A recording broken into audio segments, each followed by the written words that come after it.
vous avez un return on ad spend de 6,5. Exactement. Et tu me disais aussi un truc assez impressionnant. Le taux de conversion sur le site, entre 2,6 et 3,9, ça me paraît énorme. Non, on a des gros pics de conversion qui sont souvent liés à des opérations marketing qu'on met en place. C'est-à-dire qu'il y a effectivement l'ADS, mais il y a aussi toutes les actions qu'on met en place qui sont complémentaires et qui accompagnent ou renforcent le parcours client jusqu'à la conversion, qui nous permet d'avoir des super taux de conversion.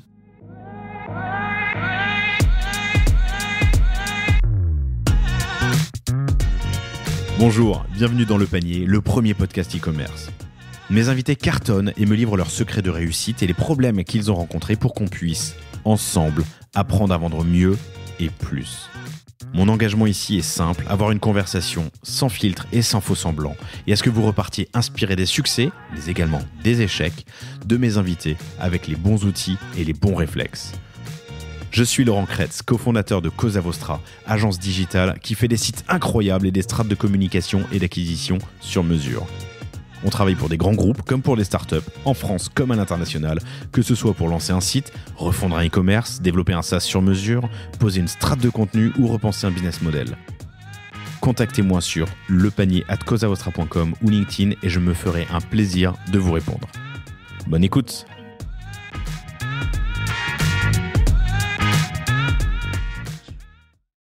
Bonjour à tous, très heureux de vous retrouver aujourd'hui pour ce nouvel épisode du Panier. J'ai le grand plaisir de recevoir Eric Tardy, qui est le cofondateur, late cofondateur, on va dire, de Simona Bordeaux avec Agnès, qui est ta femme, Agnès Tardy, qui a fondé Simona Bordeaux il y a quelques années, en 2019-2020, c'est là que ça a commencé. C'est une magnifique histoire que tu vas nous raconter aujourd'hui. Simona Bordeaux, c'est quoi ? C'est une marque digitale de création et fabrication de bijoux coloré. Je vous invite tout de suite à aller regarder le site simonabordeaux.com, tout attaché évidemment, sans accent, simonabordeaux.com, ou d'aller faire un tour au Bon Marché si vous êtes à Paris ou de passage à Paris dans les temps qui viennent, où vous êtes évidemment présent. Vous êtes aussi présent aux Galeries Lafayette, on va en parler, et dans pas mal de concept stores. C'est une belle histoire qui s'accompagne aussi, une belle histoire personnelle, humaine et de sens, puisque vous avez une belle mission que tu nous raconteras dans une seconde. C'est aussi une belle histoire en termes de business, puisque d'un petit business d'auto-entrepreneur qu'avait Agnès, ta femme, elle a atteint la limite, qui est à 300K environ avant que tu la rejoignes en 2020. En 2021, vous faites 700K. En 2022, vous devriez faire 1,4 million. On enregistre 22 novembre. Les chiffres sont proches de la réalité, mais tu me diras d'ailleurs s'il y a de la saisonnalité. Donc c'est une belle histoire business. C'est aussi une belle histoire familiale.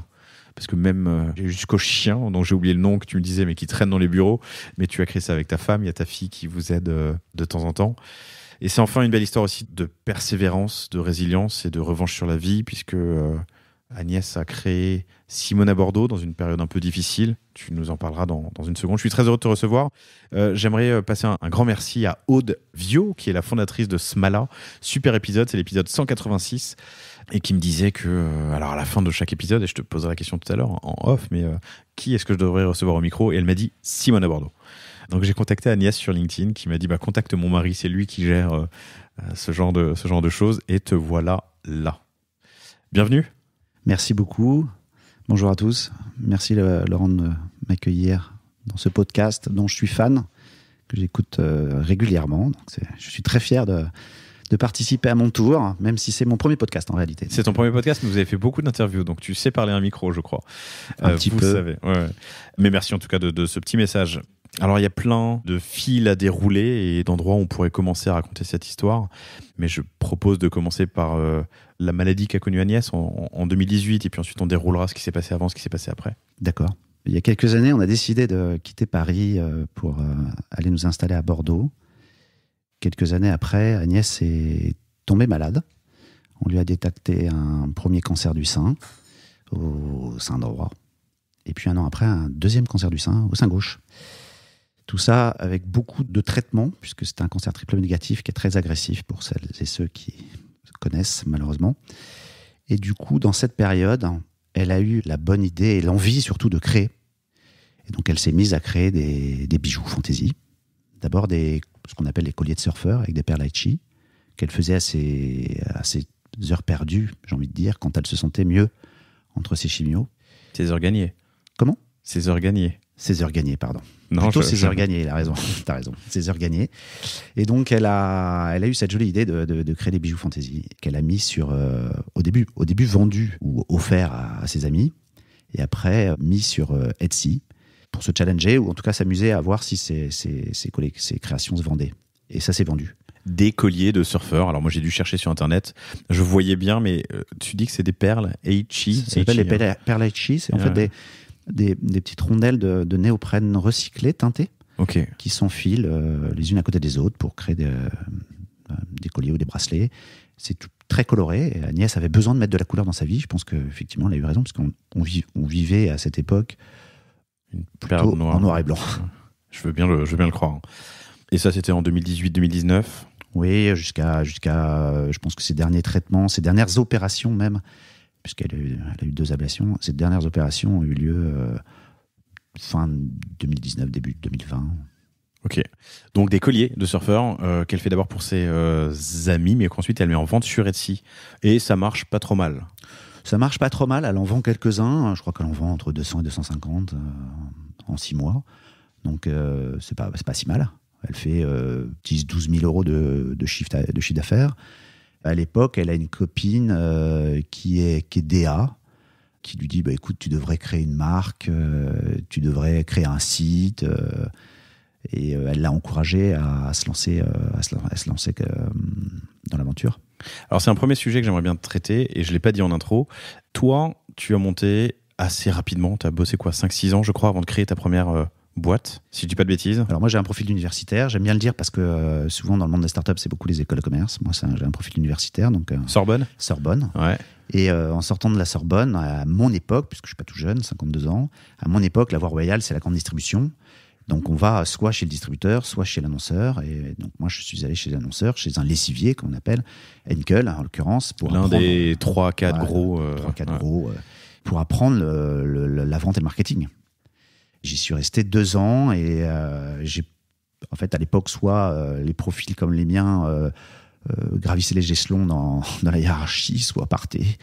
Et ma boss de l'époque m'avait dit t'as beaucoup de talent, mais tu es trop indépendant, autonome pour rester dans une structure comme la nôtre, donc tu as bien raison de partir. Et je suis parti parce que à un moment des années 2000, il y avait le premier train internet qui démarrait et je voyais passer et je me disais j'ai envie de monter dedans. Donc je suis monté dedans. Donc je suis parti et j'ai eu une première expérience dans ce qu'on appelle une telco à l'époque, qui aurait pu être le Teams ou le Zoom aujourd'hui, qui a effectivement échoué, puisque trop tôt sur le marché et puis une levée de beaucoup d'argent dépensée à tout va, puisque c'est les années 2000. Ouais, un dirigeable qui se baladait avec la marque le long des plages aux États-Unis, enfin des trucs complètement hallucinants qu'on vivait à l'époque. Donc ça n'a pas marché, donc ça fait faillite. Je suis parti dans une deuxième. Pour le coup, ça aurait pu être l'OVH aujourd'hui, mais ça n'a pas été l'OVH. Donc, deuxième échec. Et à la sortie de ces 2 échecs, j'ai un ami qui venait des médias, qui venait de chez Giraudy. D'ailleurs, j'en parle parce qu'aujourd'hui, la marque est relancée. Giraudy Affichage. Donc, il venait de chez Giraudy et il me propose de monter une agence de com et de devenir son associé. Donc, je le rejoins et on monte une première agence de com qui s'appelle Délit d'influence, qui s'appelle toujours parce qu'il l'a toujours.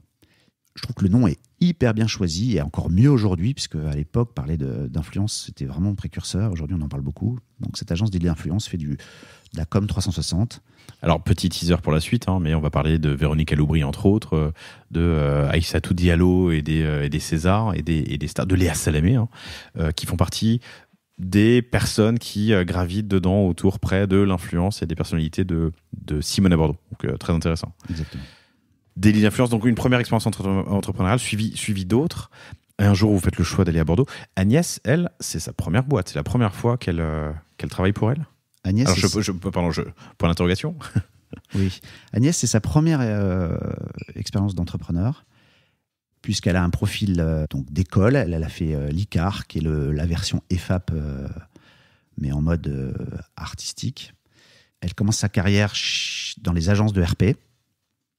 Elle fait toutes les grandes agences, type Pascal Venot, Weber Chandwick, où elle apprend le métier des relations presse. Puis après, elle va chez l'annonceur. d'abord chez Clarins Fragrance, où elle s'occupe des parfums. Elle s'occupe des égéries parfums. La fameuse époque où elle s'occupe d'Oscar Pistorius, qui a eu le problème qu'on a connu et qui a été une catastrophe pour la marque, puisque à l'époque, ils allaient lancer un parfum qui s'appelait One Bullet. Et malheureusement, il est arrivé ce qui est arrivé. Comme quoi, c'est quand même parfois incroyable la vie. Et voilà, donc après Clarins Fragrance, elle va chez Cartier France. Et chez Cartier France, elle s'occupe des relations publiques.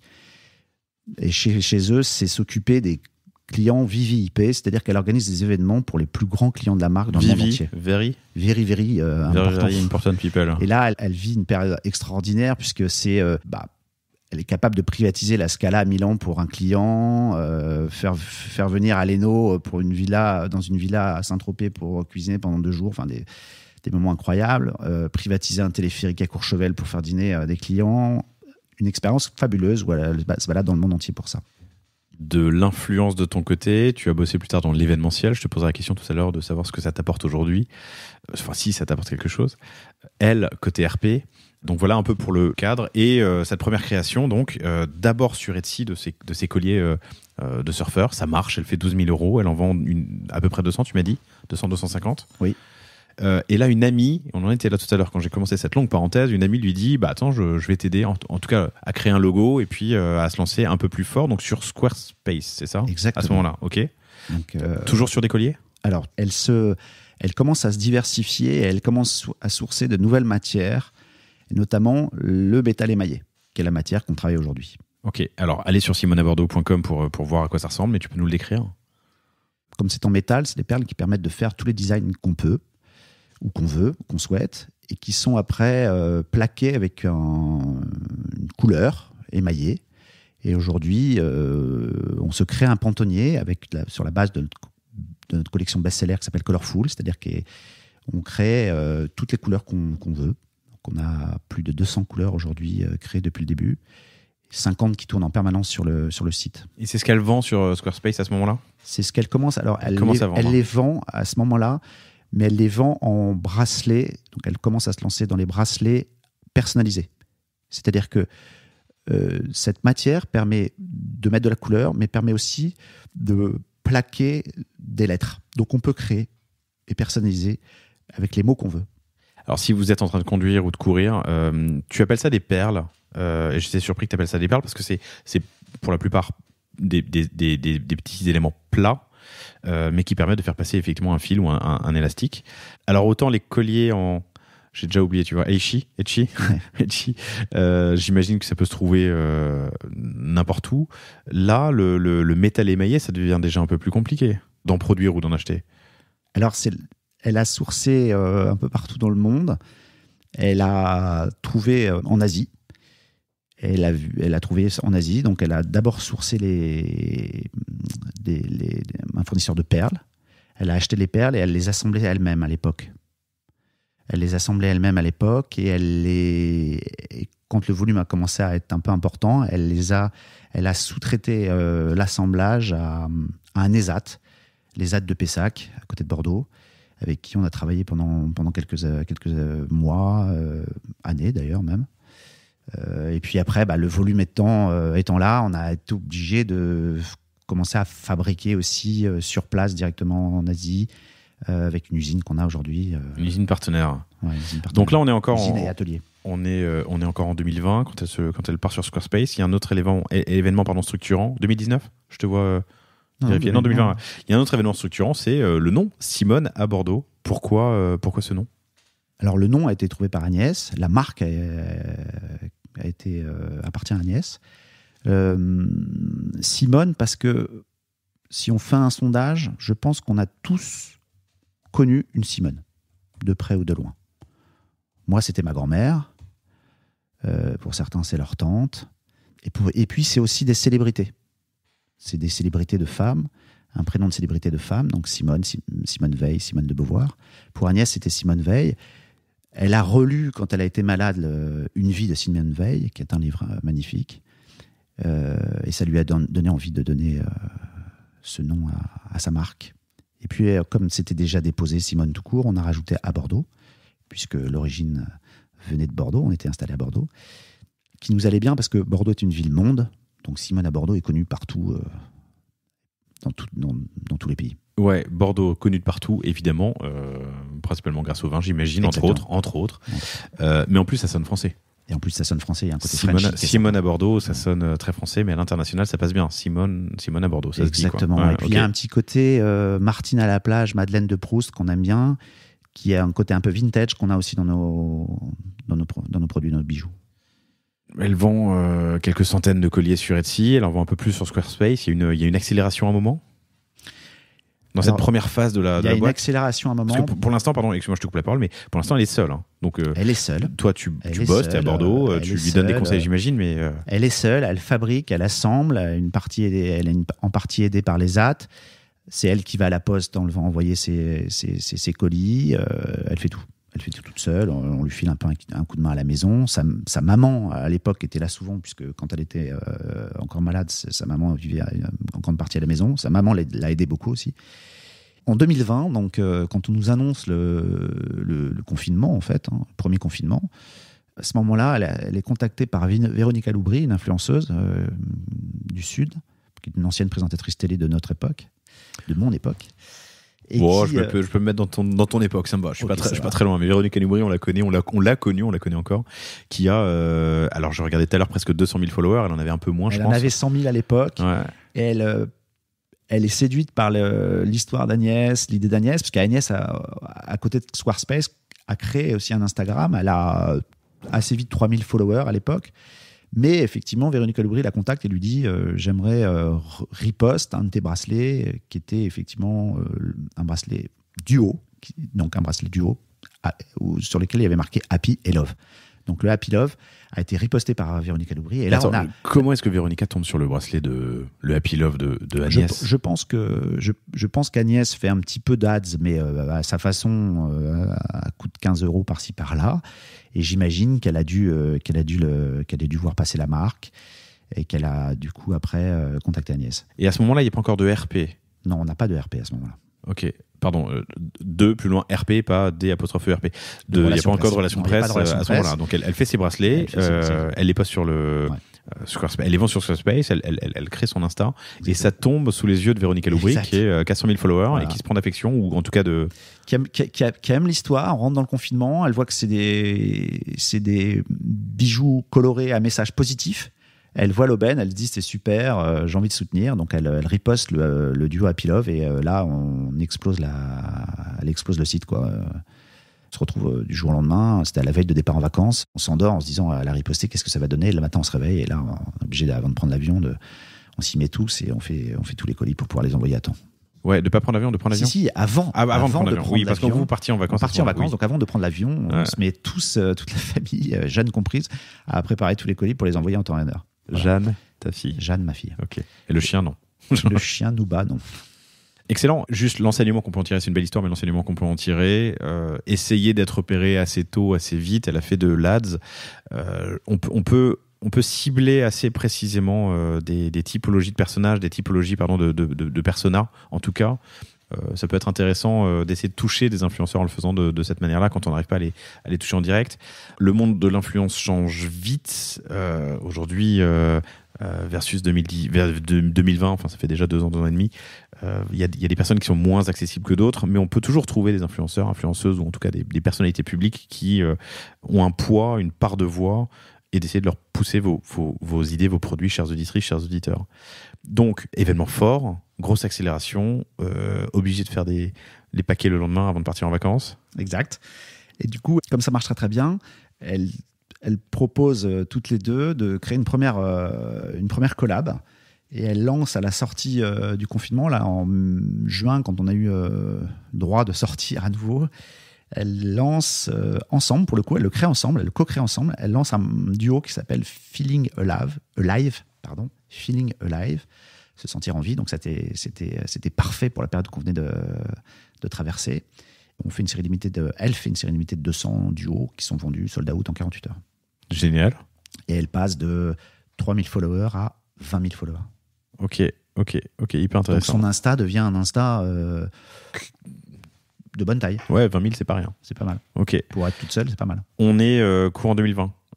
On est, oui, tout à fait, mai-juin 2020. Mai-juin 2020. Donc ça s'accélère. Ouais. Elle est encore auto-entrepreneuse à ce moment-là? Elle est encore auto-entrepreneuse à ce moment-là. Du coup, elle change d'échelle par rapport aux ventes mensuelles, puisqu'elle passe à quasiment 800 commandes par mois. Ok. Sur un panier moyen à combien? On est à l'époque à un panier moyen de 60 €. Ok. Donc ce qui fait beaucoup d'argent. Ça fait quand même pas mal d'argent. Ouais. Donc ce qui l'amène assez vite à atteindre le plafond, qui est le plafond maximal d'auto-entrepreneurs fabricants artisans, puisqu'elle a la chambre des métiers à l'époque, qui est d'un plafond de 300 000 €. Donc elle atteint assez vite les 300 000 €. Et là, il y a un truc qui est intéressant. Alors, j'ai une amie qui fait des jolis jeux, petits bracelets, des joncs. Elle s'appelle Lilienko, qui s'est posé souvent la question, et puis j'en ai plein d'autres d'ailleurs, qui se posent des questions très précises, qui sont... elle aurait pu s'arrêter là, Agnès. Enfin, s'arrêter. Tourner dans ces eaux-là en auto-entrepreneur sans créer de société. Ça aurait pu être un choix. Il y avait un autre choix, un autre chemin qui était à prendre, qui était celui que vous avez pris, et j'aimerais bien comprendre pourquoi, ce qui l'a motivé, ce qui t'a motivé, qui est de créer une boîte et d'accélérer, parce que tu crées pas, comme tu le disais tout à l'heure quand on préparait cet entretien, tu crées pas une SAS pour faire 50 000 € de plus, quoi. Exactement. Donc, ce choix, cette question, elle se l'est posée? Vous l'êtes posée? C'est une histoire de couple? Alors, un soir, on buvait un apéro, tous les deux, et on parlait de cette aventure qui l'a grisé quand même, parce que atteindre 300 000 € toute seule, c'est pas rien. Et en fait, je commençais à m'intéresser à l'époque au phénomène des NVB, et j'avais du coup identifié que ce qu'elle était en train de faire, c'était sans doute une NVB, puisque une communauté Instagram qui devenait importante, les chiffres qui étaient là, des influenceuses qui étaient intéressées, séduites. Donc je me suis dit, il y a quelque chose à faire. Il y a quelque chose à faire. À l'époque, je faisais de l'événementiel. En 2020, tous les événements étaient en berne. Donc je lui ai dit, écoute, soit j'attends la fin du confinement pour relancer ma boîte, soit je te rejoins et je me mets à ton service. Et je t'aide à développer et à faire grossir ta marque le plus possible. Et on s'est tapé dans la main, on s'est dit go. Génial. C'est la première fois que vous travailliez ensemble? Alors, on a toujours plus ou moins travaillé ensemble puisqu'on avait des métiers tous les deux proches. Et j'ai, par le passé, produit des événements pour des maisons dans lesquelles elle était, notamment chez Cartier, notamment chez Clarins. Donc, on se connaissait aussi dans le business. Pour avoir travaillé des deux côtés de la table dans une vie passée. Là, vous alliez passer 24 heures sur 24, littéralement, ensemble. C'est pas un choix neutre, tu vois, dans une vie de couple. Si je peux me permettre de te lancer sur ce sujet. Pas du tout un choix neutre, mais c'est un joli challenge. Ouais, un joli challenge. Un joli challenge qui permet de consolider aussi notre relation personnelle et professionnelle, des deux côtés. Puisque finalement on s'engage tous les deux. On est mariés, donc on a un contrat de mariage, mais on recrée un contrat ensemble quand on crée la boîte. Vous avez un pacte? Donc on se relance. On n'a pas fait de pacte d'associés, je pense qu'on va le faire. C'est important s'il se passe quoi que ce soit pour l'un ou l'autre. Donc on va le faire. D'ailleurs, à cette époque... Pour l'un de l'autre ou les enfants d'ailleurs? Et pour les enfants. À cette époque, d'ailleurs, pendant le confinement, il y a eu le phénomène Clubhouse, qui a pas mal... Pardon, j'ai levé les yeux en disant Clubhouse, mais oui, bien sûr. Oui, Clubhouse, tout le monde se mettait sur Clubhouse et écoutait des rooms.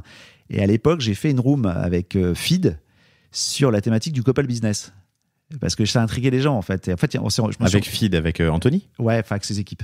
Ok. Tu sais, à l'époque, il était... Ah oui, pardon, lui-même organisait des... Voilà, il a organisé des rooms sur Clubhouse, et du coup, je lui ai proposé de faire une room couple business. Et effectivement, ça a énormément intéressé les gens. Ça intrigue, en fait, de travailler en couple. Et puis, je me suis rendu compte Alors, je sais pas si ça intrigue ou je sais pas si ça effraie, tu vois. Alors, ça effraie sûrement, ça intrigue aussi. Et il y en a beaucoup. Il y en a beaucoup. Plus qu'on ne croit. Alors, des couple business, j'en ai vu quelques-uns, effectivement. Je vois beaucoup de family business aussi sur le panier, beaucoup plus que ce à quoi je m'attendais quand j'ai lancé le panier il y a quelques années. Mais très bien. Et du coup, vous créez une société, vous êtes mariés. La société appartient à qui? les principaux actionnaires associés, tous les deux associés. Elle est majoritaire, moi je suis minoritaire. C'est son projet, c'est sa marque, donc c'était normal qu'elle soit majoritaire. Je peux te demander la répartition du capital ?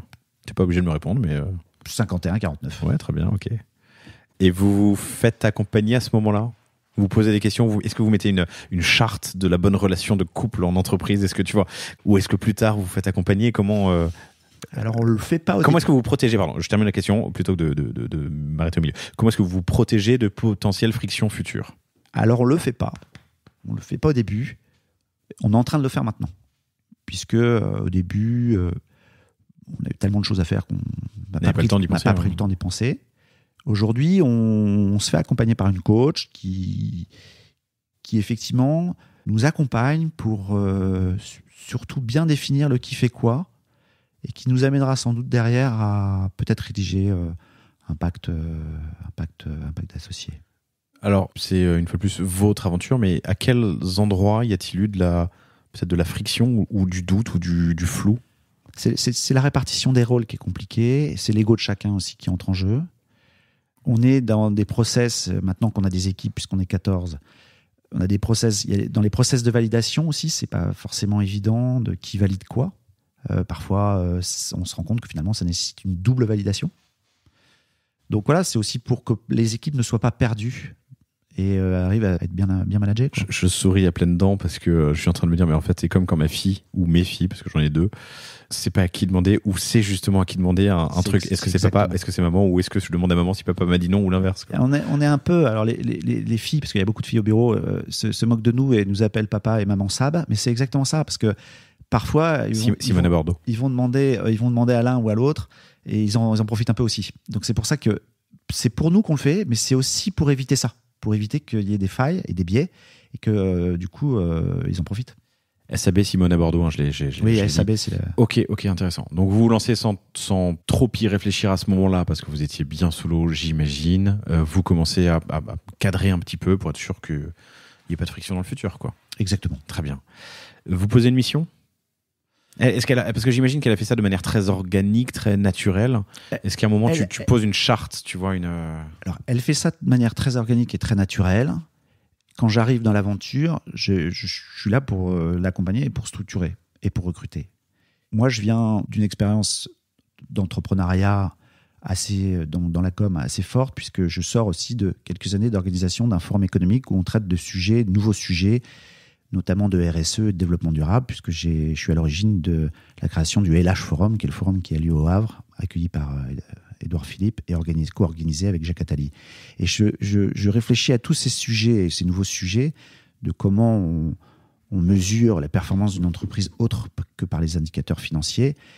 Et pour moi, c'est hyper important qu'au-delà de la marque qu'elle a créée, des produits qu'on vend, qu'on ait effectivement une mission et des engagements. Donc on n'est pas entreprise à mission, on va faire la démarche pour l'être, de même manière qu'on fera la démarche aussi pour être Bicorp, c'est hyper important pour moi. Mais en tout cas, la mission que j'ai vue en participant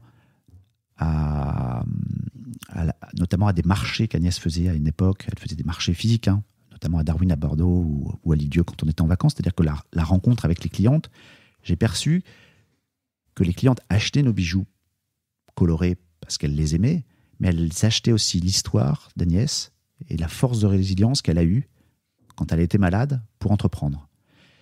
Et je me suis rendu compte aussi que ces bracelets étaient achetés par plusieurs personas, aussi bien les jeunes filles, les femmes, les mères, les grands-mères, et que nos produits devenaient un peu intergénérationnels. Donc la mission que j'ai imaginée, notre mission était de dire comment rapprocher les générations de femmes entre elles et leur donner de l'empowerment pour qu'elles aient la force d'entreprendre dans leur vie. Entreprendre ne veut pas dire que entreprendre dans le business, bien sûr. Faire des choses. Du coup, on est une forme de réenchantement en couleur dans la vie des gens.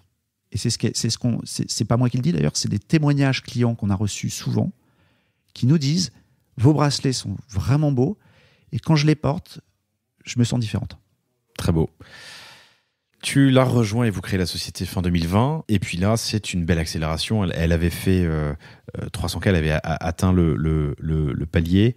L'année suivante, 2021, vous faites 700. Donc c'est presque c'est un x2, un plus de x2.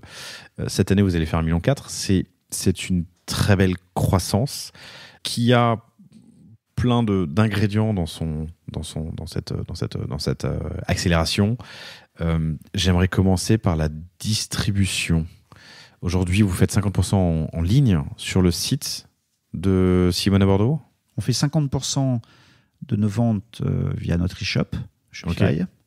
Le vôtre, ouais, très bien. Le nôtre, simoneabordeaux.com. On fait 40% en wholesale, auprès de revendeurs. On est présent aux Galeries Lafayette dans les principales grandes villes de province. On est présent dans des concept stores. On est présent dans des boutiques de prêt-à-porter, puisque nos produits se vendent très très bien avec une tenue de prêt-à-porter. Et on est dans quelques réseaux HBJO, dans quelques bijouteries. Et puis au Bon Marché à Paris. Je le mets à part parce que Bon Marché à Paris... Ouais, pourquoi tu le mets à part ? Parce qu'on est sous forme de location-gérance. C'est-à-dire que autant le wholesale, ils achètent nos produits et les revendent avec une marge. Autant au Bon Marché, on vient avec nos équipes et nos produits, c'est nous qui les vendons. Et ils nous prennent une commission. C'est un corner. C'est un corner. Très bien. Comment tu as décroché un corner au Bon Marché ? Alors, c'est comme le phénomène Véronica Loubry. C'est Instagram. Jennifer Cuvillier, qui est donc la directrice du style du Bon Marché, qui a découvert la marque via Instagram, qui a contacté Agnès via Instagram et qui lui a proposé de venir exposer. Tout simplement. Tout simplement. Ok. J'en parle souvent dans le panier, chers auditrices, chers auditeurs, vous le savez, de mon admiration pour la capacité de sélection et de picking des équipes du Bon Marché. Je suis content parce qu'on va enfin enregistrer un épisode sur ce sujet. En pratique, elle repère Simone à Bordeaux, elle repère Sab. On peut dire Sab, on dit Simone à Bordeaux. Oui, Simone à Bordeaux, c'est bien. Sab, moi, je déteste qu'on dise Cosa pour parler de Cosa Vostra. Pour moi, donc on va dire Simone à Bordeaux. Elle vous propose de venir animer ce corner. C'est tout ? C'est aussi simple que ça ? Alors, c'est un peu plus compliqué que ça. Voilà. Disons que l'avantage qu'on a, c'est qu'on vient tous les deux de la com et que quand elle nous sollicite, je dis à Agnès, j'ai fait 20 ans de reco pour les marques, donc on sait faire, donc on ne va pas arriver les mains dans les poches, on va arriver avec une bête de reco. Et on a fait une super reco. Explique-moi, il y avait quoi dans cette reco ? C'était quoi On a présenté le concept, on a présenté la marque, on a présenté des collections spécifiques, on a présenté des mécaniques de vente aussi, à travers de la personnalisation, puisque quand on est au Bon Marché, on peut venir personnaliser son bracelet, son collier ou son cornet de téléphone. Et donc, elles ont apprécié ça. Comme en plus, elles nous sollicitaient sur des thématiques, puisqu'au Bon Marché, dans la partie exposition, quand elles invitent des jeunes créateurs comme nous, c'est lié souvent à des thématiques d'exposition. Et donc, il faut rentrer dans la thématique. Et là, la thématique, c'était quoi ? Je me souviens plus. Il y en a eu beaucoup, puisqu'on en est à la 5e. Donc, au 5e corner, on est au 5e corner, 5e thématique depuis quasiment 1 an et demi. Ok. À quel moment est-ce que tu passes dans la partie wholesale ? Bonne question. Ok. Et du coup, wholesale, justement, les Galeries Lafayette, comment est-ce que tu décroches la distribution aux galeries ? Alors, à l'époque, en 2020, quand je rejoins Agnès, le wholesale ne représente pas grand-chose, puisque c'est pour le coup les boutiques qui nous contactent via Instagram pour avoir nos produits chez elles. Donc, on est dans des jolis concept stores comme Blush à Lyon ou Le Bruit qui court à Brest, puisque je pense qu'ils sont un peu la même logique que le Bon Marché. Ils ont le réflexe d'aller chercher les nouvelles marques pour les rentrer chez eux.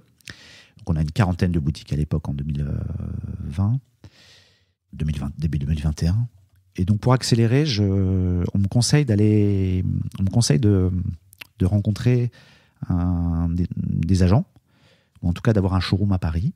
Et j'ai même été démarché par Accesstoric, un joli showroom rue de Rivoli, qui représente plusieurs marques de bijoux fantasy, qui me propose de nous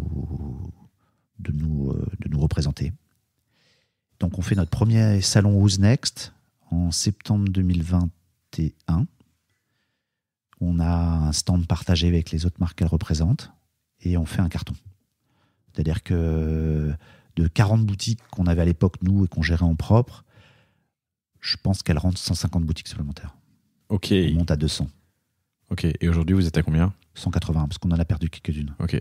Mais parce qu'on a fait un choix aussi. 180 points de vente. Ok. On a 180 points de vente dans toutes les grandes villes de France, puisqu'aujourd'hui, nos actes de consommation, c'est Paris et Bordeaux, qui représentent à peu près 60%, et 40% le reste de la France. Ok. Tu vas même jusqu'à faire des collections spéciales, je crois, pour certains distributeurs. Alors, on fait des collections spéciales pour le bon marché, qui sont exclusivement vendues au bon marché. À chaque invitation, à chaque exposition qu'on a faite ou qu'on fait, on leur propose une collection spécifique. Donc oui, on est capable de fabriquer pour le wholesale. On a fabriqué aussi récemment pour la marque Roxy une collection spécifique qui est vendue en exclusivité dans leur boutique. Vous restez pas loin de la mer et du surf. Exact. Donc on est revendu dans 8 boutiques, Boardrider et Roxy, dans le sud et le sud-ouest. Ok. Alors ça fait du coup 1 an et demi que vous êtes que vous avez accéléré, disons, en distrib. Oui. Tu as un enseignement à nous partager? Qu'est-ce que tu referais, qu'est-ce que tu ne referais pas? Le wholesale, c'est bien parce que ça permet, sur des produits comme les nôtres, qui sont des produits d'essayage, que les clientes puissent essayer et puissent les toucher. Puisqu'effectivement, quand on les voit passer sur Instagram, parfois, des gens pensent que c'est du plastique, alors que c'est du métal émaillé, que le produit est assez lourd, et que quand on l'a dans la main, on se rend compte que c'est pas un gadget. Donc ça, déjà, la première chose, je pense que c'est important d'aller dans le wholesale pour pouvoir avoir un produit, pouvoir voir le produit physiquement. Après, il faut quand même avoir une stratégie de sélection de ces revendeurs. Là, on est en train de rationaliser un peu plus. C'est-à-dire qu'au début, tout le monde nous voulait, on est allé un peu partout. On a envie de rationaliser. Tout le monde nous voulait, tu as dit. Ouais, tout le monde nous voulait. Ouais. C'est vrai. Donc, on s'est retrouvés dans des réseaux de revendeurs qui nous plaisent peut-être pas forcément par rapport au positionnement qu'on veut, notamment, par exemple, dans les centres commerciaux, etc. On n'a plus trop envie d'y être. Donc, on est en train de rationaliser un peu tout ça. Et je pense qu'au début, il faut poser une stratégie. Nous, on ne l'a pas fait. On a suivi là où nous a emmené l'agent, où on a suivi les boutiques qui nous sollicitaient. Je pense que ça, donc un des conseils que je donnerais, c'est vraiment de poser une stratégie avant, de savoir où on souhaite être par rapport à notre positionnement, au positionnement de la marque. Intéressant, ça me permet de... Pardon, tu allais passer... Ouais, Vas-y. Deuxième chose, c'est de... du coup, je ne sais plus. Oh, je suis désolé. Enseignement, positionnement, produit, où on veut être par rapport à ce que les distributeurs te demandent. Bon, si ça te revient, tu n'hésites pas, mais moi, ça me permet de rebondir sur le sujet produit. Il y a eu les colliers, il y a eu les bracelets. On est sur si je simplifie beaucoup, ne m'en veux pas, mais un bijou fantasy. Il y a beaucoup d'acteurs. Vous avez déjà été embêté par d'autres acteurs qui auraient fait la même chose ou voulu faire la même chose, ou tu m'as parlé du nom tout à l'heure, tu vois, où tu as rajouté le à Bordeaux qui permet de le différencier. Sur le produit phare, donc ce bracelet en métal émaillé, est-ce qu'il y a eu des... On est les seuls aujourd'hui à faire des bijoux colorés de cette manière. On est bijoux fantasy, oui et non. J'ai envie de dire, on est bijoux premium, une forme de luxe abordable. Ok. Aujourd'hui, le marché du bijou fantasy, c'est beaucoup l'argent et le doré. Vous voyez toujours des bijoux argentés, des bijoux dorés partout dans tous les magasins de bijoux fantasy. Nous, les bijoux colorés, on est pratiquement tout seuls. Alors, il y aurait peut-être Bangle Up, que vous connaissez peut-être, qui font des manchettes colorées, qui pourraient être un peu sur ce marché de bijoux colorés, mais comme ils font des manchettes, c'est pas pareil. Nous, sur ce principe-là, on est tout seul. Ok, très bien. Est-ce que le produit change, le produit évolue? Vous pouvez aller le voir Je suis sur les Ops, donc restons là-dessus. Vous pouvez aller le voir sur le site.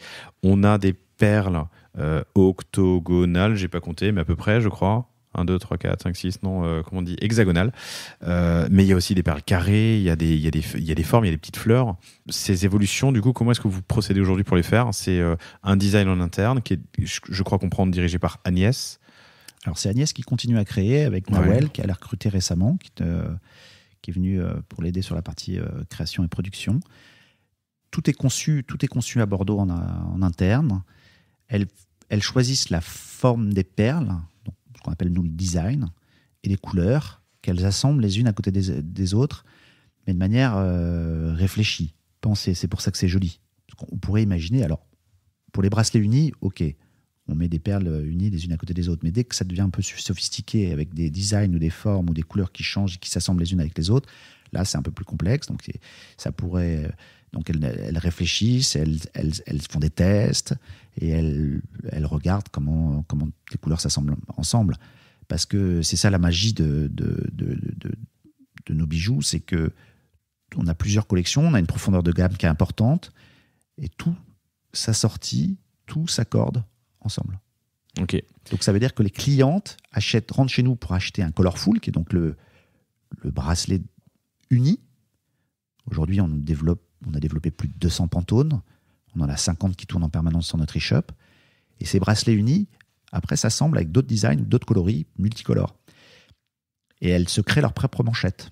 Et ça, elles adorent. Donc, le côté addictif. C'est pour ça qu'on a un taux de repeat hyper important, parce qu'en fait, elles achètent une fois et elles viennent racheter plusieurs fois pour se faire des manchettes. Ce qu'on appelle des manchettes, c'est plusieurs bracelets qu'on assemble ensemble.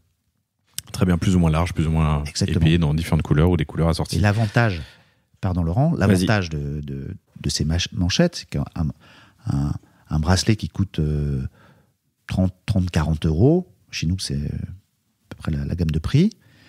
Quand vous avez 3 bracelets, ça vous fait 4 x 3, 12, ça vous fait une manchette à 120 euros. Que vous pourrez, effectivement, c'est un produit que vous pouvez trouver ailleurs. Donc acheter une manchette 120 euros, c'est assez courant. Sauf que nous, l'avantage, c'est que vous pouvez avoir 3 x 3, 9, enfin une combinaison de x3. C'est-à-dire que vous pouvez le mettre seul, vous pouvez le mettre à 2, vous pouvez le mettre à 3, vous pouvez le mettre dans tous les sens. Intervertir. Ouais. Donc en fait, c'est pour 120 euros, vous avez plusieurs bijoux, quoi. Sur la recherche produit, en fait, j'ai interverti mes notes et je te prie de m'excuser. J'ai essayé de te lancer, mais tu veux peut-être pas en parler, tu me diras, sur une mise en demeure, ou en tout cas une menace de contrefaçon que vous avez reçue, mais c'était sur les colliers et pas sur les bracelets. Je dis une bêtise ? Ouais.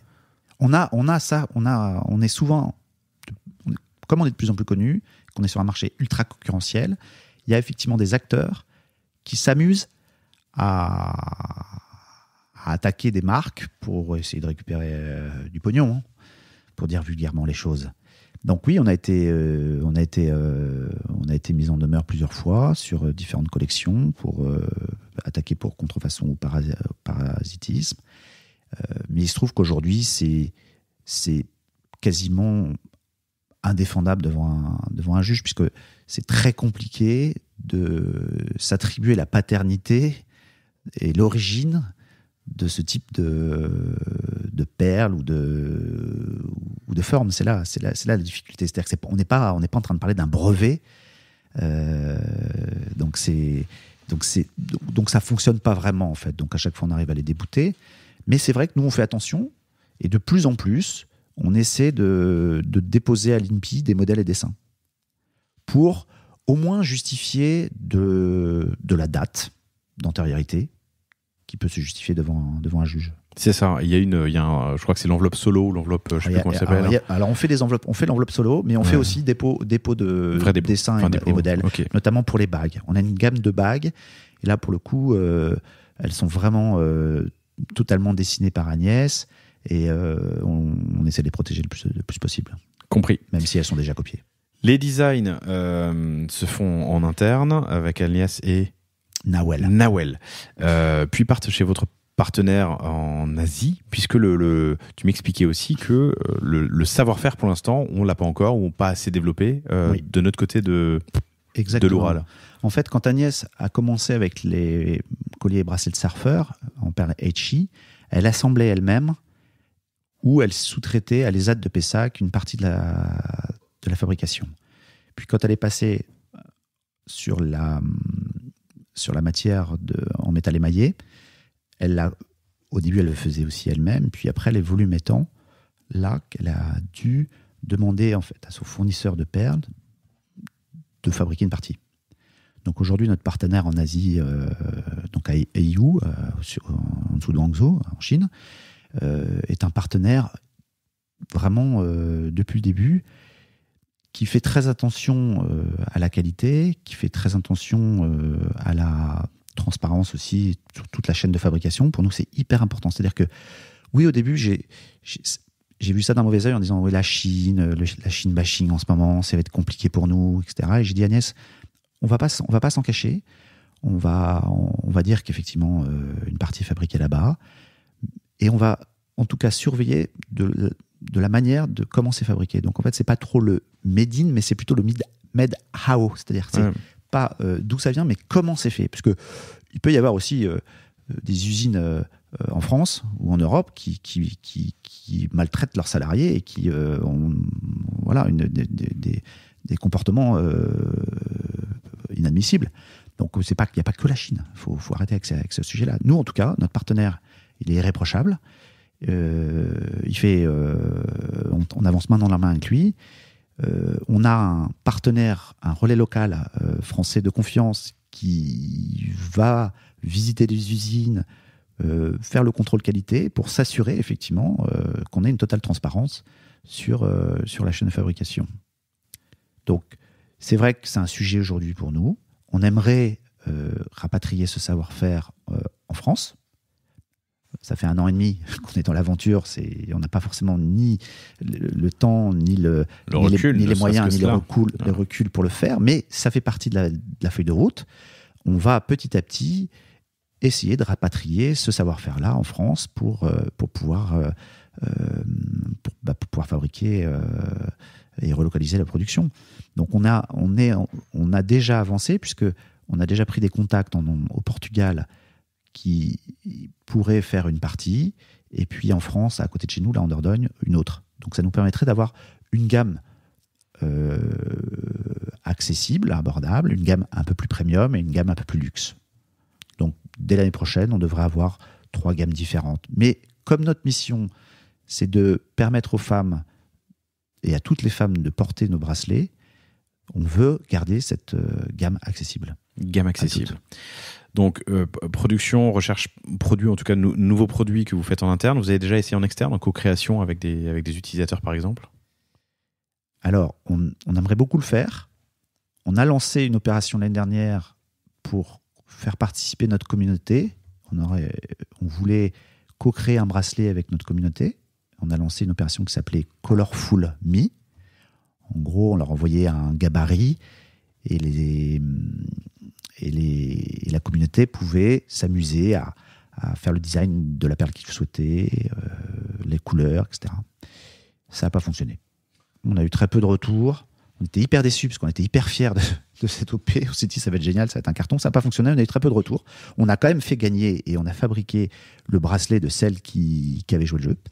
Donc c'était sympa, mais on aimerait bien le faire de plus en plus. On aimerait impliquer plus notre communauté dans la co-création, même le marketing. Et peut-être qu'on s'y est mal pris, on va le faire différemment, mais on a très envie de le faire. Et puis on va aussi l'année prochaine co-créer avec des influenceuses. On va essayer d'impliquer les influenceuses dans la co-création de bracelets spécifiques avec nous. Il y a eu un autre produit que vous avez lancé qui est Beakers. Est-ce qu'on peut en parler ? Alors on a lancé Beakers l'année dernière. C'est une gamme de Simone à Bordeaux ou c'est un... C'est une idée que Agnès et Nawel ont eue de créer un bijou de sneakers. Alors on voit beaucoup dans la mode, mais dans le prêt-à-porter, dans la haute couture, des marques qui font effectivement des bijoux de sneakers ou des bijoux de souliers très sophistiqués. Mais effectivement, dans le marché de la sneakers, plus couramment, on n'en voyait pas. Donc elles ont eu cette idée de créer ce petit bijou de sneakers qui s'accroche directement à l'arrière, un peu comme un éperon qui s'accroche sur votre basket et qui permet de la pumper de toutes les couleurs. Donc on a lancé pour ça une marque spécifique, parce que je voulais que ce soit distinct de Simone à Bordeaux. Donc on a lancé la marque Beakers. Donc c'est BE.KERS, pardon. Qui est une sous-marque de Simone à Bordeaux. Donc on a un peu raté le lancement l'année dernière, pour être très honnête, ouais, parce qu'on s'est fait attaquer par une manufacture parisienne qui s'appelle Baker et qui a revendiqué, pour le coup, que la marque soit trop proche de la leur sur la même classification INPI. Et ils avaient raison. Donc on a négocié avec eux pour pouvoir garder notre marque, mais la restreindre aux bijoux pour les sneakers. Donc c'est le cas maintenant. C'est pour ça qu'on a relancé la marque. On est en plein relancement. On est au bon marché, d'ailleurs, en ce moment, au département sneakers, avec un stand de personnalisation. Vous pouvez venir personnaliser votre Beakers et le faire sur mesure. À l'étage, prêt-à-porter, c'est ça? Deuxième étage. Deuxième étage. Sneakers. Sneakers, pardon. Département shoes. Département Deuxième shoes. étage du bon marché. Un peu de hauteur juste sur ce point, c'est intéressant. Donc, Beakers, tu te fais attaquer par Bakers, tu choisis de négocier, Ouais. d'en parler tout simplement. Ils étaient ouverts à la discussion. Ils ont été ouverts à la discussion. Super. D'autres que tu déboutes en disant non, tu peux pas m'attaquer, mon produit n'est pas une contrefaçon, il est unique ou en tout cas trop éloigné. Mais ce que tu m'as dit aussi en préparant cet entretien, c'est que une fois c'est arrivé aussi, vous avez décidé de ne pas vous battre. Exactement. Et je crois que c'est un bel enseignement ça, d'entrepreneuriat. Il faut choisir ses combats. Parfois, ça sert à rien d'aller se battre. Exactement. Quand elle faisait des perles à échis, on s'est fait aussi attaquer par une marque de perles à échis. Pour le coup, c'est vrai que bon, on l'a débouté, mais on a fait le choix d'arrêter le produit et de faire autre chose. En fait, à chaque fois, les enseignements, c'est que ça nous challenge ça challenge notre créativité pour aller chercher d'autres produits pour se différencier, pour être sûr que les autres n'ont pas. À chaque fois que quelqu'un revendique nous revendique de faire la même chose, l'idée c'est d'essayer de se différencier, de trouver un produit qui soit totalement différenciant. Tes principaux, autant pour moi, leviers pour te faire connaître. On a parlé de Véronica Loubry, qui est une sorte de bel accident de parcours, mais que vous n'auriez pas pu prévoir et qui vous a permis d'accélérer fort au début. Vous continuez de le répéter, puisque parmi vos principaux leviers d'activation et d'acquisition, il y a des relations presse, de l'influence, des liens avec des célébrités. Est-ce que tu peux nous en parler ? Et puis ensuite, on fera un passage par le paid, l'achat média. Bien sûr. Aujourd'hui, alors, forcément, compte tenu du passé d'Agnès, qui vient du monde des relations presse, et moi, qui organisais des événements pour des agences de relations presse, c'est vrai qu'on est sensible à cette activation. Donc, on a très vite choisi une agence pour nous aider à nous placer sur les bons supports et avoir les bons relais d'influence. Donc aujourd'hui, on fait appel à l'agence Pop & Partners, qui est une agence spécialisée dans les marques de mode à Paris et qui nous accompagne sur le volet donc relations presse, print et digital et influence sur la partie des influenceuses. Donc aujourd'hui, on a effectivement une forte activation d'influenceuses qui nous relaient tous les mois. On fait appel à entre 20, 30, 40, ça dépend des mois, influenceuses, qu'elles soient micro ou macro, pour qu'elles relaient nos produits. En direct ? Alors, il y a une partie en direct et une partie par l'agence. Ok, et sur quel type de collaboration ? Donc, on fait principalement de la dotation. À chaque fois qu'on a une nouvelle collection ou un nouveau produit, on leur envoie. On les force pas, on leur demande de rien, mais elles savent que elles reçoivent un cadeau, que si elles aiment le produit, elles ont envie d'en parler. Donc en général, elles le font, elles jouent le jeu parce qu'elles aiment nos bijoux. Et puis parfois du payant, sur des opérations spécifiques, type Saint-Valentin. Par exemple, cette année, on a fait une opération qui a très bien fonctionné pour la Saint-Valentin. Comme on sait que notre persona aime, dans ses centres d'intérêt, aime la food, elles aiment bien manger, elles ont bien raison. On a fait une opération pour la Saint-Valentin avec 5 influenceuses dans les grandes villes où on est présent. Et donc la mécanique, c'était on leur offrait le resto de leur choix avec leur compagnon de leur choix pour un dîner Saint-Valentin en portant nos produits avec une jolie photo, etc. Et ça a bien fonctionné, c'était super sympa. Ok. Donc là, on a fait un peu de payant pour que le boost. Et vous travaillez aussi avec des célébrités ? Alors, on a beaucoup de stylistes de plateaux télé ou de célébrités qui nous appellent pour accessoiriser leur talent. Donc effectivement, en ce moment, il y a Léa Salamé qui porte nos bijoux dans sa nouvelle émission Quelle époque. On a Laure Boulot, Faustine Bollard pour les plus connus. On a eu aussi l'année dernière Aïssata Diallo qui a porté une manchette lors de la cérémonie des Césars, quand on lui a remis son César. Donc ça, c'était chouette. Et puis, on a eu surtout un coup de bol magique avec Élodie Gossuin, qui adore tellement nos produits qu'elle les a portés quand elle a été interviewée dans Gala, et elle a fait la une de Gala avec. Ah, ça, c'est un bon coup de bol. Ça, c'était un bon coup de bol. Et du coup, comment est-ce que vous touchez ces stylistes ? Insta. Ok. Insta et puis payant ou gratuit ? Insta et l'agence de presse. L'agence de presse, ok. Mais pas forcément payant. Non, pas payant. Ok. Pas payant. Intéressant, et surtout quelle exposition, quoi. Pour moi, je pensais que ce serait été que du payant. Non. Tu vois, d'aller habiller une animatrice ou un animateur télé.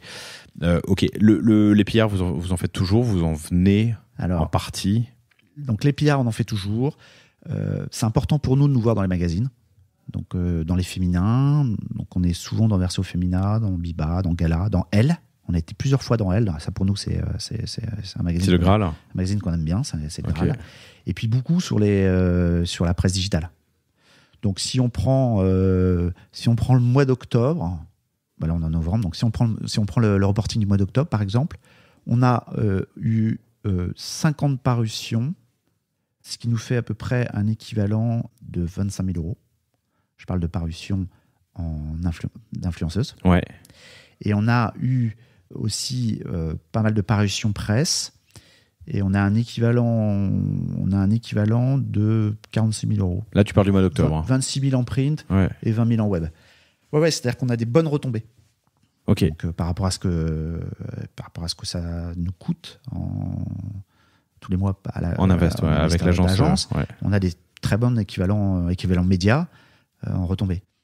Après, c'est vrai que on a du mal à le mesurer. On ne mesure pas comme en digital, c'est-à-dire qu'il n'y a pas d'incidence immédiate sur les ventes. Mais je pense que oui, quand même. Et puis en termes d'image aussi, beaucoup. Compris. Alors, il y a les pillards, l'influence, les célébrités. Il y a aussi évidemment deux choses encore, de l'achat média et des collabs.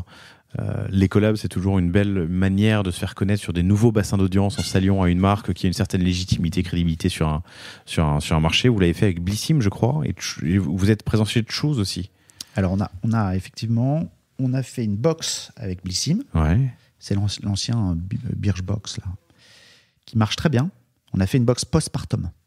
Donc, c'est postpartum, pour ceux qui ne savent pas, c'est pré-naissance, enfin, après la naissance. Donc, c'était une jolie box, c'était une trousse dans laquelle il y avait un certain nombre de produits offerts à la jeune maman. Et donc, on a créé avec eux un bracelet qui s'appelait Maman. On a fait 3000 ex. Donc okay. là, ça a été très, très sportif pour l'anecdote, parce que les 3000, ça a été très chaud en prod. On a eu des problèmes de retard de prod. C'était en plein été. Et les 3000 bracelets n'arrivaient pas. Ils sont arrivés au dernier moment. Il a fallu les livrer, en plus, sur la plateforme en Espagne. Impossible de trouver un transporteur pour me les apporter là-bas en Espagne, alors dans les délais et dans des coûts raisonnables. Donc on a dû faire tout un micmac avec un gars qui est parti avec une voiture banalisée pour nous apporter ça, c'était fun. On est parti avec un copain kurde qui parlait ni français, ni anglais, ni espagnol. Ça a été sport. Donc des collaborations. Vous êtes présent chez Choose aussi. On a fait Choose, on a fait une campagne avec Choose d'une semaine en août. Ça a super bien marché. Ils nous ont donné une note de 4,9, qui est une très très bonne note apparemment, ce qui fait qu'ils nous reproposent de refaire en mai prochain, en mai 2023. Donc on va le faire sûrement. Et puis après on a des collabs marques. Donc on a fait un concours croisé avec Clarins et une influenceuse. Et on a fait aussi du contre-achat avec Akan Skincare, une marque de cosmétiques, et Crème, une autre marque de cosmétiques. Et là, la mécanique, c'est un bracelet contre-achat. Donc, c'est un bracelet offert contre un montant d'achat. Ok, tout simplement. Vous faites aussi de l'activation et de l'achat média. Tu m'as dit en préparant cet entretien que vous dépensez un peu plus de 100 000 euros sur l'année qui vient de passer, 110 000, avec une répartition de 2 tiers sur Meta, 1 tiers sur Google.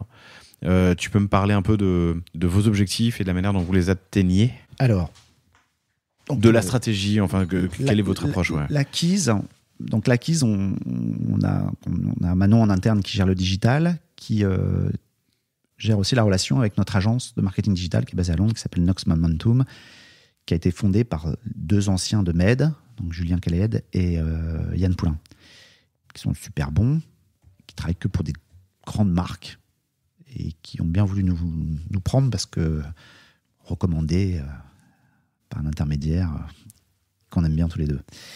Et donc, effectivement, ils nous ont accompagnés au début gentiment, pas forcément rentable pour eux, parce qu'on n'avait pas beaucoup d'invest à leur donner. Et puis, petit à petit, c'est monté en puissance. Donc, cette année, on aura dépensé plus de 100 000 euros.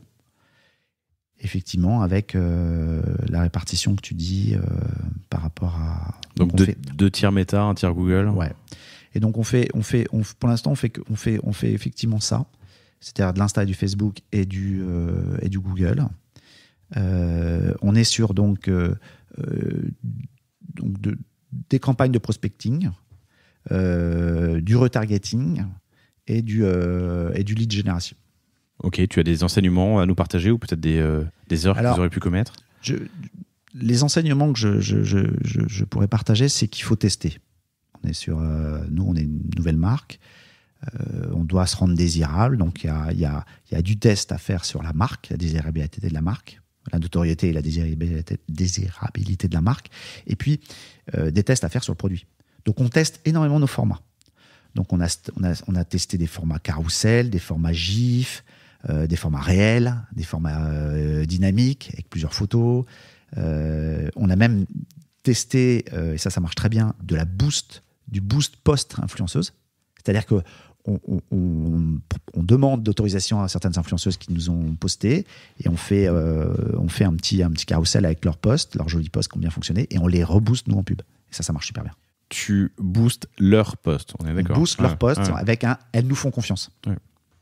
Donc ça renforce la crédibilité puisqu'en fait quand les clients te voient, elles voient un post de Simone à Bordeaux avec des influenceuses qui ont porté nos donc elles connaissent et plusieurs, pas qu'une, et qui portent nos bracelets. Donc ça renforce la crédibilité et ça accompagne la conversion. Je pense que ça les rassure dans le parcours d'achat jusqu'à la conversion. Avec de très beaux résultats, vous avez un return on ad spend ROAS de 6,5. Exactement. Et tu me disais aussi un truc assez impressionnant, le taux de conversion sur le site entre 2,6 et 3,9, ça me paraît énorme. Non, on a des gros pics de conversion qui sont souvent liés à des opérations marketing qu'on met en place. C'est-à-dire qu'il y a effectivement l'ADS, mais il y a aussi toutes les actions qu'on met en place qui sont complémentaires et qui accompagnent ou renforcent le parcours client jusqu'à la conversion, qui nous permet d'avoir des super taux de conversion. Ok.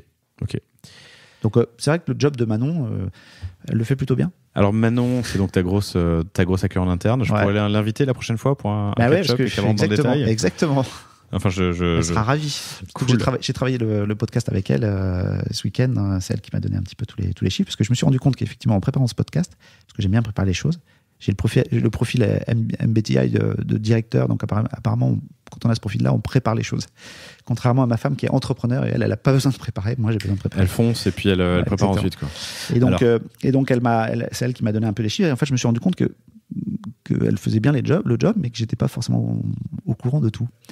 Et donc, je me suis un peu plus penché sur... C'est bien, tu fais confiance, du coup. Et donc, je fais confiance. Et je pense que c'est important aussi d'aller un peu plus regarder. Donc, à l'issue de ce podcast, ça va me permettre, avec elle, d'aller travailler, et avec l'agence, d'aller travailler un peu plus dans le détail, justement, pour l'année prochaine. Très bien. Même si je ne suis pas un expert, encore une fois, je ne suis pas un expert digital. Donc, j'apprends en marchant et j'apprends en voyant, en regardant ce que font les autres et en testant. 2 choses pour terminer, 3 choses. La première, juste dans ta stack technique. Donc, vous êtes sur Shopify, vous utilisez Klaviyo, Smile, Alma. Est-ce qu'il y a un outil dont tu ne pourrais pas te passer demain? Shopify, le premier. Ça, c'est sûr. Le Shopify, le premier, impossible de s'en passer. Et Manon, pour le coup, a énormément développé entre la première version Shopify qu'on a eue au tout début et celle d'aujourd'hui. Elle a développé des apps, elle a développé de l'ergonomie, elle a même codé un peu, je sais pas comment elle fait. Elle a dû se former. Tout s'apprend. Se former sans que je le sache. En tout cas, elle arrive à rendre performant la version actuelle de Shopify qu'on a. Et je pense que l'année prochaine, on ira sur la version Shopify Plus pour qu'elle puisse avoir encore plus de possibilités qu'elle n'a pas aujourd'hui. Et puis deuxième, c'est Klaviyo. Ça, c'est sûr que Klaviyo, depuis qu'on a Klaviyo pour la partie CRM, c'est un outil vraiment génial. C'était vraiment super. On a des belles performances. On arrive à faire 20% du CA avec Klaviyo. Alors, je sais que c'est pas 30, comme dirait Thomas, mais c'est déjà pas mal. Thomas Pédegaille, qui est le fondateur d'Email Club, que j'ai invité à 2 reprises et qui prônait si tu fais pas 30% de CA par l'email, c'est que t'es une buse. Et donc, Thomas, il a utilisé différents termes pour buse, mais 20%, c'est déjà super. Et c'est déjà vachement bien. Comme on fait partie tous les deux du Digital Native Club, et que j'avais entendu effectivement dans ton podcast, on s'est gentiment et on s'est parlé récemment et il nous a fait un petit audit de notre Klaviyo là pour savoir un peu où on en était et il nous a donné plein de tips qui vont nous servir, notamment sur certains flows qu'on va mettre en place. Donc vraiment merci parce que les podcasts servent vraiment pour moi en tout cas c'est vraiment une source de formation incroyable quoi. Apprendre et mettre en relation, faire découvrir des gens. Donc Klaviyo oui. Alors après effectivement on a un programme de fidélité, un pop-up de fidélité, un programme de fidélité parrainage, ça c'est important. Et puis ce qu'on est en train de mettre en place et de professionnaliser aussi qui est pas important dont on ne pourra pas se séparer, c'est le customer success. Pour le coup, on est en train de passer avec la techno Georgias. Georgias, ouais. Ok. Donc on est au démarrage. Là, on va commencer par un chat et puis on va monter en puissance. Ok. Et puis Alma aussi, qu'on est en train de tester là, qu'on a depuis une semaine. Et alors, premier retour pour Noël, on l'a mis en place pour Noël. C'est plutôt intéressant. Positif quoi. Oui, c'est positif puisqu'on arrive à faire de l'additionnel sur des plus gros paniers. Donc mécaniquement, ça devrait nous augmenter notre panier moyen. Cool. Quand tu as rejoint Agnès 2020 pour créer la boîte, tu as réactivé d'anciens réseaux. Alors, je ne sais pas si je peux donner son nom, mais on peut donner son nom. Tu as demandé conseil à quelqu'un qui t'a dit 3 choses. Tu as demandé conseil à Jessica qui t'a dit 3 choses. C'était quoi ? Oui, effectivement, j'ai eu la chance, alors ça c'est grâce à mon réseau d'avant, j'ai eu la chance de solliciter Jessica Yveker Del Piriou, qui est l'ex-CEO de Mythic Europe et qui après a été CEO de Med. Donc un gros background dans le digital, hein, qui est une nana incroyable, qui est vraiment super, au-delà d'être hyper pro, et qui m'a gentiment mentoré, et qui m'a expliqué comment on lisait un Google Analytics. Je n'avais jamais ouvert de ma vie. Et donc, il regarde les KPIs, qui étaient importantes. Et puis après, elle m'a donné 3 conseils. Donc, un premier conseil, c'était de recruter une grosse marketing. Grosse, je sais pas comment dire en anglais. Gross marketing, parce que grosse, c'est pas joli. Et du coup, ça nous a permis de recruter Manon. Puis, de s'appuyer sur une agence digitale performante. Donc, c'est comme ça qu'on a rencontré Next Momentum. Et puis, enfin, d'accélérer le wholesale, de développer le wholesale. Pour elle, c'était pas un frein. Moi, au départ, j'avais un peu des craintes. Je me disais, mais comme on est une marque digitale, si on va dans le wholesale, ça va nous canaliser des ventes. Et en fait, non. On s'est rendu compte que au contraire, ça nous crédibilisait et ça nous permettait d'acquérir de nouveaux clients qui ne rentrent pas forcément par le biais d'Internet. On a encore des clients, nous, qui ont du mal à aller jusqu'au bout de la conversion parce que la banque qui demande le petit code secret, etc., quand on n'est pas encore connu, comme nous, les dames d'un certain âge n'ont pas envie de le faire. Donc, elles ont encore besoin d'aller dans une boutique pour aller utiliser un TPE. Non mais évidemment. Écoutez chaque épisode du panier, chers auditrices, chers auditeurs, le retail et l'omnicanalité est une évidence pour plein de raisons. Pas facile à appréhender, pas facile à aborder, et ça peut être un pop-up pour la période de Noël, la période des fêtes quelque part en France, à une stratégie comme la tienne ou d'autres. Je discutais hier avec Michael Weiss de Shapeart. Lui, c'est plusieurs centaines, milliers, je sais pas, de points de vente, et c'est ça l'accélération. L'accélération, elle s'est faite là, quoi. Eric, merci infiniment, c'était passionnant. J'ai envie de te poser une dernière question qui est une question de perspective et d'ouverture. Vous allez où ? Comment est-ce que tu entrevois les perspectives de SAB, de Simone à Bordeaux ? Alors, les perspectives, sont assez claires pour nous. La feuille de route, elle va être mise en place là dès janvier. Donc, comme je disais tout à l'heure, donc passer sur une version plus élaborée de Shopify, donc on peut passer sur Shopify Plus. Travailler aussi le sujet logistique, puisqu'aujourd'hui, toute la logistique est faite en interne. Ça, on n'en a pas parlé, mais aujourd'hui, toutes les préparations de commandes sont traitées en interne. Et donc, tous les matins, il y a quelqu'un qui prépare les petites enveloppes pour nos clients, avec le petit mot gentil qui va bien, etc., les petites cartes postales qu'on rajoute dans l'expérience client que tu as devant les yeux, et avec un petit mot personnalisé. Ça fait une vingtaine de milliers de commandes par an. Donc c'est sur le runway que voilà, vous êtes. Donc c'est beaucoup, et je pense qu'on a besoin maintenant de passer à une solution logistique externalisée. On est en train de discuter avec Big Blue là-dessus. Voilà. La production relocalisée, j'en ai parlé, donc on est en train de le faire step by step pour effectivement rapatrier un maximum de production plus proche de chez nous. Et puis on va tester le retail. Donc on va tester le retail à travers, comme tu le disais, pour le coup, des pop-up stores. Donc on a un premier pop-up store qui va ouvrir à Bordeaux du 1er au 15 décembre, qu'on va tester, Promenade Sainte-Catherine. Ok. Et on va répéter l'action l'année prochaine dans les villes où on est présent. Je pense qu'on en fera un à Paris, on en fera un à Lyon, on en fera un à Marseille. On fera un petit pop-up store itinérant des villes dans lesquelles on est présente pour tester le modèle retail. On a notre showroom aussi dans nos bureaux qui fonctionne bien de plus en plus, Allée de Tourny. C'est vrai que depuis qu'on est allé de Tourny, on a déménagé en septembre, on est allé de Tourny à Bordeaux, c'est l'avenue Montaigne de Bordeaux. Donc les Bordelais sont super ravis de nous voir et ils viennent tous nous voir dans notre showroom. Donc on a aussi présentation de nos produits dans notre showroom, mais aussi vente en direct.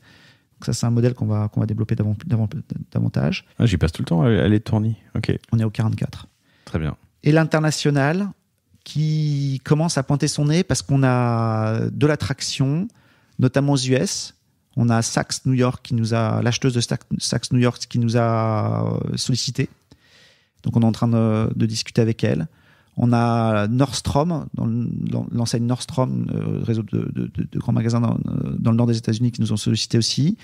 On a Corto Ingles en Espagne qui vient de nous solliciter.